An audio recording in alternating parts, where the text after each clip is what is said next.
છેલ્લા કેટલાક સમયથી રાજકોટ શહેરમાં લૂંટ, ચોરી અને હત્યા જેવી ઘટનાઓમાં ભારે વધારો થયો છે.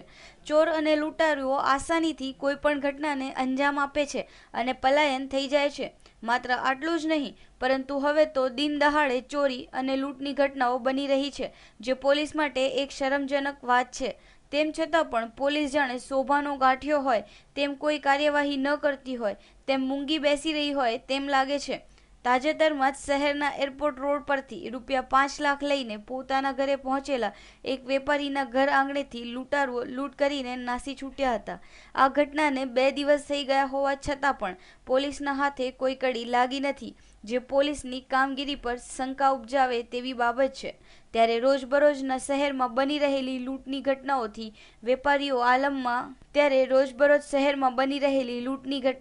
વેપારી આલમમાં ભયનો માહોલ જોવા મળી રહ્યો છે. માત્ર આટલું જ નહીં, પરંતુ લૂંટારુઓ દ્વારા બેંકમાંથી નીકળતા વેપારીઓ પર નજર રાખવામાં આવે છે અને ત્યારબાદ તેઓને નિશાન બનાવવામાં આવે છે. આમ રેકી કરીને આવી ઘટનાઓને અંજામ આપવામાં આવે છે.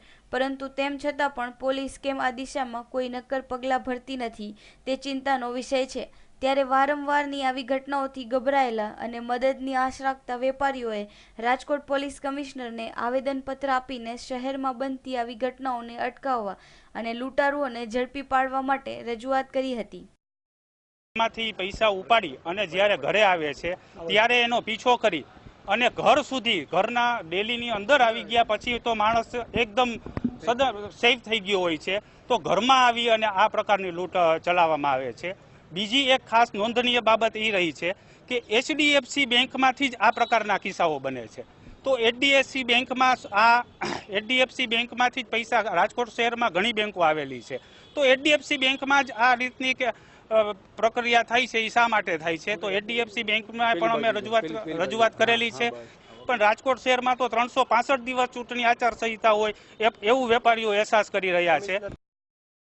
એરપોર્ટ વિસ્તારની સોસાયટીના રહેવાસીઓ, સિમેન્ટ મર્ચન્ટ એસોસિએશનના વેપારીઓ અને વિવિધ વેપારીઓ સંગઠનો દ્વારા કમિશનરને આવેદન આપી શહેરમાં કાયદો અને કાનૂન મજબૂત બનાવવા ઉગ્ર રજૂઆત કરવામાં આવી હતી.